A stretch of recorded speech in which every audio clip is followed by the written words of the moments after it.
네, 안녕하세요. 신바람 국어교실의 신바람입니다. 자, 오늘 배울 교재는 국어 금성 류 교과서 1학년 1학기 2단원의 첫 번째 소단원 예측하며 읽기를 배워보는 시간을 갖도록 하겠습니다. 오늘은 이제 두 번째 시간인데요. 본격적으로 본문을 배워보는 시간을 갖도록 하겠습니다. 앞서서 우리 언제나 그래왔듯이 오늘의 한자성어를 공부해 보도록 하겠습니다. 자, 오늘의 한자성어입니다. 극구광음이다 라는 한자성어인데요. 극구광음, 이게 무슨 뜻이냐 나와 있는 것처럼 달리는 말을 모 사이로 보는 것 같다고요?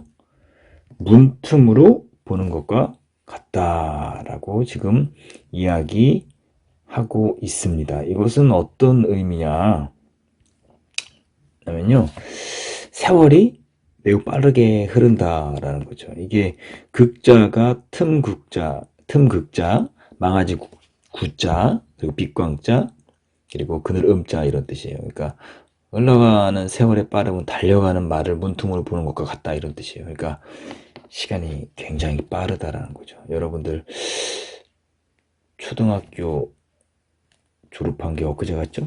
근데 벌써 중학교 온라인 수업한 지도 벌써 시간이 꽤 지났습니다. 그리고 벌써 여러분들 6월을 향해 달려가고 있어요.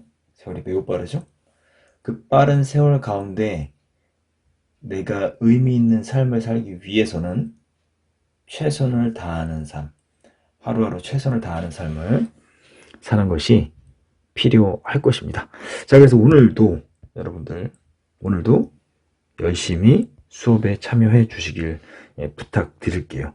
지난 시간에 이제 우리는 예측하며 읽기는 무엇인가에 대해서 배웠고, 로봇도 권리가 있을까라는 글을 논설문 특징 배웠고요. 갈래의 특징 배웠고, 그리고 예측하며 읽기에 대해서 약간 맛보기를 보았습니다. 그럼 이번 시간부터는 본격적으로 이제 어떻게 하냐, 작품을 이제 이 글을 분석해 보도록 하겠습니다. 예측하며 읽는 것에 초점을 맞춰서 한번 따라와 주시면 좋겠습니다. 그럼 바로 수업을 시작하도록 하겠습니다. 로봇도 권리가 있을까? 여기서 말하는 쟁점, 그러니까 중요한 내용이죠. 여기서 말하는 가장 중요한 건 로봇도 권리가 있냐 이겁니다. 그러면 둘 중에 하나예요. 권리가 있냐 없냐, 그죠? 권리가 있다 라는 것과 권리가 없다라는 겁니다. 그럼 여러분들이 여기서 중요한 건 이 글쓴이가 어느 쪽에, 있다 쪽에 있냐 없다 쪽에 있냐를 빠르게 파악해야 되고, 그러면 이 글쓴이가 있다라고 했으면 그것에 대한 근거는 뭡니까? 없다라고 했으면 그거에 대한 근거는 뭐예요? 라고 생각하면서 여러분들이 이 글을 따라오면 이 글을 쉽게 이해할 수 있겠죠. 자, 서론 부분에서 우리가 찾아야 되는 건 뭐라 그랬어요? 지난 시간에 배웠죠? 네, 그렇습니다. 바로 문제 제기. 뭐가 문제냐라는 걸 좀 찾아볼 필요가 있겠죠. 한번 배워보도록 할게요. 자, 부제목이 있어서 이 글은 참 좋아요. 아주 친절한 글이에요. 권리는 인간만 가지는 거라고 우리 예측하며 읽어봤죠? 이게 바로 뭐예요? 이거 자체가 지금 뭐냐면 문제 제기를 하고 있는 거예요. 권리는 인간만 가지는 거라고? 라고 묻고 있으니까 이건 권리는 인간만 가지고 있는 게 아닐 수도 있겠구나 라는 거죠. 그러니까 이거는 문제 제기를 하면서 독자의 흥미를 유발합니다.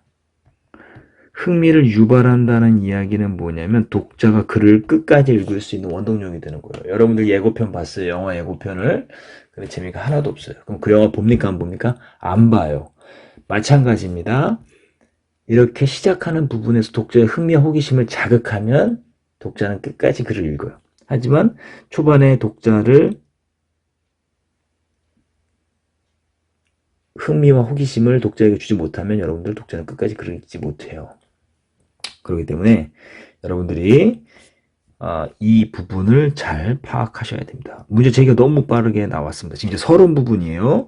자, 가보도록 할게요. 로봇의 권리라는 말, 지금 이 색깔 칠에 있는 부분은 지금 여러분 교과서 날개에 있는 부분에 나와 있죠. 한 학생이 글을 읽어가면서 예측해본 내용을 적은 것입니다. 이 학생의 생각을 메모지를 통해 살펴보자 라고 우리가 한번 보도록 하는데, 색깔 친 부분은 이 여학생이 한 거예요. 한번 보도록 할게요. 로봇이 추천했네요. 이 로봇이라는 말은 지금 이 글에서 뭐가 되냐면 화제가 되는 거예요. 화제라는 말은 다른 말로 하면 이야기 되는 대상이 되는 거예요. 이거 굉장히 중요한 거예요. 이야기되는 대상, 화제를 잘 따라와야 되겠죠? 로봇의 권리라는 말이 좀 이상하게 들리는 건 당연합니다. 이런 말은 공상과학 영화 속에서나 나오는 말이니까요. 그리고 아직 그런 권리를 주장할 만한 로봇이 우리 곁에 존재하지 않으니 더 낯설고 터무니없게 느껴질 거예요. 하지만 터무니없게 느껴질 거다. 하지만 이거 역접이죠? 역접은 여러분들 기억하셔야 됩니다. 중학국어 용어 정리 때 역접은 뭐라고 했어요? 앞의 내용과 다른 내용을 이야기하기 때문에 역접의 앞에보다 뒤가 더 중요하다는 거예요. 이게 지금 뒤가 더 중요한 거예요. 이 친구는 정확하게 밑줄 쳐놓은 거예요. 낯설다는 이유로 로봇의 권리를 인정하는 일을 미루어둘 수는 없다. 그러니까 뭐 해야 된다? 로봇의 권리를 인정하는 일을 우리는 이제 생각해 볼 필요가 있다는 거죠. 뭐라고 메모했나 볼까요? 로봇의 권리를 인정해야 한다는 주장과 그에 따른 근거를 이야기할 것 같다. 그러니까 이 친구는 지금 뭐를 찾았냐면 글쓴이의 핵심 주장을 찾았어요. 그리고 앞으로 전개될 내용까지도 뭐하고 있습니까? 예측하고 있죠. 이 문제를 공식적으로 논의하기 시작하면 사회에 미치는 파장이 크겠는 걸 이라고 생각하면서 이제 이 글이 사회에 미칠 파장까지도 예측하는 굉장히 수준 높은 독서 능력을 보여주고 있습니다. 자, 우리 친구들도 이런 능력이 있으리라 저는 생각합니다. 잘 따라와 주세요. 계속 갑니다. 오늘날 많은 사람이 인정하는 어린이의 권리, 여성의 권리도 처음엔 낯설고 터무니없는 말로 들렸으니까. 그렇죠. 예전에는요, 이 어린이라는 말은 참 우리나라에서 어린이를 얼마나 존중하고 있는가. 어린 플러스 이 사람이란 뜻이요. 어른 있죠? 어린이. 그러니까 벌써 우리나라는 사실은 어린이를 존중하고 있는 거예요, 사실은 어쩌면. 근데 예전에는 어떻습니까? 예전에 과거로 가면 여자와 어린이와 노예들은 사람으로 취급하지 않아서 심지어는 뭐였습니까? 숫자를 셀 때, 인원을 셀 때 여자하고 어린이, 노예는 뺐어요. 남자만 셌어요. 옛날에는요. 근데 지금 어때요? 그러면 큰일 나죠? 그러니까 오늘날 많은 사람이 인정하는 어린이의 권리와 여성의 권리도 처음엔 낯설고 터무니없는 말로 들렸다. 그러니까 지금 우리가 로봇의 권리 이야기하면 낯설고 터무니없는 말로 들리지만 앞으로 살아갈 우리의 시대에는, 미래에는 로봇의 권리를 존중해주는 날이 올 것이다 라는 거예요. 그러니까 우리는 이제 글 쓰니까 있다 쪽에 있어요? 없다 쪽에 있어요? 있다 쪽에 있다라는 걸 우리가 알 수 있죠. 로봇의 권리도 있다라는 주장을 할 것 같구나 라는 생각을 하고 갑니다. 계속 갑니다. 물론 우리는 길거리에 돌멩이를 보고 권리를 논하지는 않습니다. 돌멩이는 권리를 가질 수 없기 때문입니다. 우리 메모한 거 볼까요? 돌멩이는 권리를 논할 가치가 없는데 로봇은 그와 다르다고 보는 거네. 둘 사이의 차이점은 뭘까? 그러니까 그렇죠. 돌멩이하고 로봇의 권리가 있다 없다. 돌멩이는 없다라고 하고 로봇은 있다라고 하는데 그 차이점은 도대체 뭐가 있길래 로봇에게도 생명이 있다고 보는 것일까? 라는 질문을 하면서 글쓴이의 입장을 파악하기 위해서 뭐합니까? 예측해 보는 거죠. 우리는 보통 생명을 가진 것에만 권리를 부여하니까요. 하지만 그렇다고 모든 생명체가 똑같은 권리를 갖는 건 아닙니다. 식물에게는 식물에 걸맞는 권리가, 동물에게는 동물에게 걸맞는 권리가, 인간에게 걸맞는 권리가 있으니까요. 만약 로봇이 인간과 동등한 권리를 갖는다라고 말하려면 로봇은 인간과 동등한 존재여야 할 것입니다. 그러니까 로봇이 인간과 동등한 권리를 갖는 존재여야만 로봇도 권리를 가질 수 있다라는 거죠. 그러니까 이 사람은 로봇에겐 권리가 있다라고 주장하는 것 같은데 이 사람은 그러면 인간과 동등한 존재라고 보는 거죠. 그러면 무엇이 로봇을 인간과 동등한 존재로 보는가를 찾아야 돼요. 이 사람이 핵심 근거가 되겠죠. 여러분은 어떤가요? 여러분의 생각은 어떤가요? 로봇은 인간과 동등한 존재인가요? 메모한 거 볼까? 나의 생각을 물어보면서 독자의 생각을 물어보고 있죠. 로봇은 인간과 동등한 존재라는 글쓴이의 생각을 드러내는 것 같아. 이게 계속해서 글쓴이가 힌트를 주고 있는 걸 뭐하고 있어요? 글쓴이의 주장을 예측해보고 있는 거죠. 지금 뭐하고 있습니까? 글쓴이의 주장을 써드릴게요. 글쓴이의 주장을 예측하고 있어요. 선생님보다도 훨씬 더 글을 잘 분석하는 것 같아요. 이 여학생이. 대단합니다. 그런데 여기서 이제 그런데라는 건 전환, 화제를 바꾸고 있어요. 딴 얘기 잠깐 해보겠다는 소리죠. 여기서 인간과 동등한 존재란 어떤 것일까요? 이 질문에 대답하려면 먼저 인간이 어떤 존재인지를 알아야 한다. 인간이 어떤 존재인지를 알아야 하고 로봇도 이런 게 있기 때문에 로봇과 인간이 어떻다? 동등하다라는 주장을 하려고 하는 거예요. 로봇의 권리에 대한 질문은 결국 인간이 무엇인가라는 질문과 이어지게 되지요. 인간이란 무엇일까요? 메모한 거 볼까요? 인간이란 무엇일까를 생각하며 인간과 동물을 구분하고 인간과 로봇의 공통점을 찾아낼 것 같아요. 그러니까 지금 이 학생은 또 뭘 예측하고 있냐면 논지 전개 방식, 이 사람의 주장을 어떻게 펼쳐나가는지를 예측하며 읽고 있어요. 대단한 거죠. 앞으로 전개될 내용까지도 예측하는 거예요. 대단한 거예요. 대단합니다. 여러분들도 그렇게 예측하고 있죠? 알고 있습니다. 고맙고 감사합니다.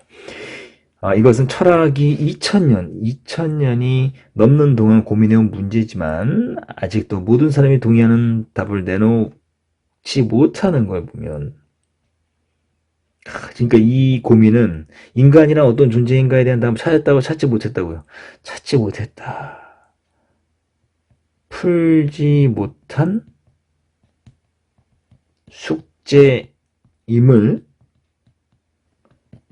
강조하는 거죠. 강조합니다. 다음 페이지 넘어가도록 하겠습니다. 자, 어쩌면 애초에 답이 없는 문제인지도 몰라요. 확실한 답이 없으니 그동안 사람들이 내놓은 다양한 답들을 살펴볼까요? 다른 사람들의 이제 인간이란 무엇이냐라는 주장을 뭐합니까? 끌어오는 거예요. 그걸 뭐라 그러죠? 다른 사람의 말을 끌어오는 걸 인용해 온다라고 하죠. 기억나시죠? 중학 국어 용어 정리 다 배웠어요. 어떤 철학자는 인간을 사회적 동물이라고 하고 사회적 동물이다라고 하고 어떤 학자는 유희적 동물이다라고 하고 그런가 하면 생각하는 갈대라고 하면서 식물에 비유하기도 하지요. 자, 여러분들 요거 좀 생각해 볼 필요가 있어요. 여러분들 이제 도덕 시간이라든가 이럴 때 다 배울 건데요. 사회적 동물이다. 이거 누굽니까? 아리스토텔레스라는 거죠. 아리스토텔레스 기억나시죠? 여러분들 써드려야 되겠네. 아리스토텔레스 들어본 적 있죠? 유명한 철학자잖아요. 이 말은 뭐예요? 인간은 개인과 집단과의 관계 속에서 사는 존재다. 관계를 맺는 존재다. 이런 뜻이에요. 사실 선생님은 이 동물이라는 말에 동의를 못하겠어요. 사실 인간은 인간인 거지 동물이 아닌 거예요. 우리는 동물이 아닙니다. 우리는 인간이에요. 어쨌든 사회적 존재다라고만 좀 이해하시면 될 것 같고요. 두 번째, 유의적 동물다라고 말했는데 유의적 존재다라는 건데 이거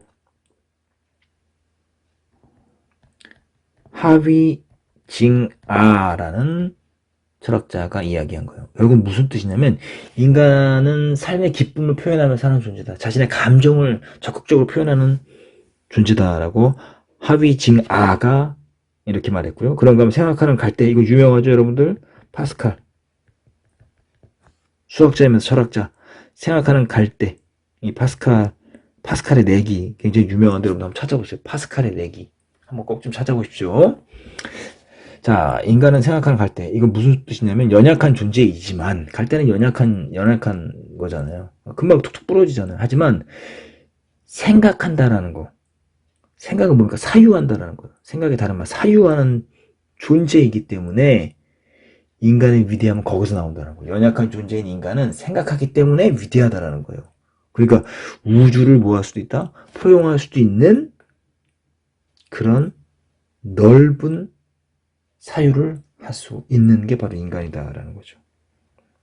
어쨌든 이렇게 인간을 정의 내렸는데, 하지만 잘 살펴보면 몇 가지 공통점이 있습니다. 철학자들은 인간과 동물을 비교하면서 인간만의 특징을 생각할 줄 아는 힘, 즉 정신적인 능력을 찾으라고 했죠. 아, 핵심은 이거예요. 뭐를 찾는다? 정신적인 능력. 겉모습이 아니에요. 정신적인 능력을 찾는다라는 거예요. 자, 그래서 친구가 뭐라고 메모했습니까? 인간만의 특징을 정신적인 능력에서 찾았구나. 로봇이 정신적인 능력을 갖추고 있음을 이야기하면 로봇과 인간의 권리를 동등한 관점으로 따져볼 수 있겠네. 그러니까 인간의 특징을 찾고 지금 인간과 로봇이 왜 동등하냐라는 근거로 뭘 말하는 거예요? 정신적인 능력에서 본다라는 거예요. 이걸 찾았어요. 핵심을. 이 여학생이 선생님보다 더 잘하네요. 여학생이 말하는 거 예측하는 것만 잘 따라도 우리 이걸 잘 이해할 수 있습니다. 계속 가볼게요. 바로 논리적으로 판단하고 계획하고 설계하는 능력, 자기 자신에 대해 생각하거나 어떤 행동을 할지 스스로 자유롭게 선택하는 능력이 인간과 동물을 구분해 준다고 보았던 거예요. 그래서 동물들에겐 이런 이성이나 자의식이 없으니까 동물들이 그저 기계장치나 다름없다고 말하는 철학자들도 있지요. 여기서 말하는 건 뭐냐면, 결국 동물들은 기계장치나 다름이 없다. 인간은 설계하고 그리고 생각하는 능력 때문에 선택한다. 그래서 이런 다양한 생각들 속에서 우리는 인간의 중요한 두 부분인 육체와 정신, 즉 몸과 마음을 만나게 됩니다. 인간은 육체와 정신이 있다. 다른 말로 하면 뭐라고요? 몸과 마음. 그러니까 육체는 몸과 어울리고 정신은 마음과 어울린다는 거죠. 그러면 여러분들 생각해 보세요. 인간만의 특징 뭐가 더 중요합니까? 동물은 육체 있죠? 인간도 육체 있죠? 이거 빼야 되겠네, 그죠? 하지만 정신, 마음. 결국 인간의 가장 중요한 건 뭡니까? 요거 정신과 마음이라는 거. 이 정신과 마음이 뭐에도 있다? 로봇에게도 있다라는 말을 이제 하겠다라는 예측을 우리가 하고 이 글을 읽으면 더 잘 이해할 수 있고 집중하며 읽을 수 있고 오래 기억할 수 있고 그리고 작가의 의도를 정확하게 파악할 수 있다라는 거죠. 이게 예측하며 읽기의 장점이다라는 겁니다. 아시겠습니까? 자, 이제 서론 부분 한번 정리해 볼게요. 서론 부분에서 우리가 좀 기억해 둬야 되는 건 뭐냐. 지금 이 앞에서 정리를 한번 해 보도록 하겠습니다. 자, 권리는 인간만이 가지는 거라고 라는 부제목을, 그 차례에 있는 부제목을 통해서 우리가 알 수 있는 건 뭐였냐면 문제 제기를 하고 있다라는 거죠. 문제 제기를 지금 어떻게 하고 있냐. 권리는 인간만이 가지는 것이 아니다. 앞에서 제목이 로봇이니까 로봇도 권리가 있다라는 내용을 하기 위해서 이렇게 문제 제기를 하는 거죠. 그래서 로봇의 권리를 인정하기 위해 지금 우리가 말할 때 로봇의 권리를 뭘 인정하냐라고 했을 때 지금은 낯설고 터무니없는 말로 들린다. 하지만 어린이의 권리와 여성의 권리도 처음에는 낯설고 터무니없는 말로 들렸다. 하지만 먼 미래, 그 멀지 않은 미래에 로봇에 대해서도 우리가 생각해 볼 필요가 있기 때문에 나는 이야기해보겠다 라고 하면서 자신이 로봇의 권리에 대해서 이야기하는 당위성에 대해서 설명을 하고 있는 거고요. 그리고 이제 들어가면서 로봇과 인간은 동등한 존재인데 왜 동등한 존재냐. 이걸 알기 위해서는 인간이란 무엇인가를 따져봐야 된다. 이것은 2000년 동안 풀지 못한 숙제였는데 몇몇 철학자들의 주장을 살펴보면 인간은 사회적 동물, 사회적 존재를 맺는 사람이고 자신의 감정을 표현하고 그리고 사유할 수 있는, 생각할 수 있는 능력이 있는 것이다. 이 세 가지의 공통점은 뭐였냐면 바로 정신적인 능력에 있었다는 거고 동물과 인간은 육체가 있지만 동물에게는 뭐가 없다? 정신이 없다. 근데 로봇에게는 이런 정신이 있다. 그러기 때문에 로봇에게 권리를 부여해야 된다. 로봇에게도 권리가 있다라는 주장을 할 것이다라는 것을 지금 뭐 할 수 있습니까? 예측하면서 읽을 수 있는 거예요. 여러분들 예측하며 읽기 이번 시간 한번 해봤어요. 그죠? 이번 시간 했는데 해보니까 어때요? 글을 훨씬 더 적극적으로 이해할 수 있죠. 여러분들 이렇게 비문학, 여기서 말한 비문학은 논설문과 설명문을 말하는 거예요. 여러분들 고등학교 올라가서 이제 수능을 위해서 모의고사도 보고 그럴 텐데, 이 비문학 어렵다라고 많이 이야기합니다. 근데 비문학을 어떻게 잘 분석하냐? 이렇게 예측하며 읽는 습관을 들이고 글을 구조를 분석하면서 단락단락 그리고 문장 단어를 분석할 줄 아는 능력을 기르면요, 여러분들 고등학교 올라가서 따로 국어 공부하지 않아도 됩니다. 지금 하는 공부가 여러분들의 수능 고득점의 비결이 될 수도 있는 거예요. 그러니까 지금부터 예측하며 읽기라는 새로운 기술을 여러분들이 탑재를 하면 국어의 히어로가 될 수 있는 겁니다. 여러분들 오늘 여기까지만 공부할게요. 다음 시간에 이제 본론을 공부할 겁니다. 선생님 좀 구체적으로 쪼개서 이제 여러분들에게 분석하는 방법을 알려주기 위해서 이 예측하며 읽기 그 로봇도 권리가 있을까라는 이 글을 3시간 3차 시에 걸쳐서 한번 분석을 해보도록 할 텐데 한번 잘 따라와 보시길 바랍니다. 선생님과 수업이 끝나고 나면 여러분들이 서론 부분을 다시 한번 분석해보고 앞에 부분을 예측하면서 이제 다음에 나올 부분, 본론과 결론 부분을 예측하면서 읽으면 여러분들 그게 훌륭한 복습이 될 것 같습니다. 아무튼 오늘도 열심히 공부해 주셔서 감사합니다. 그럼 다음 시간에 다시 만나요. 소년이여 야망을 가져라.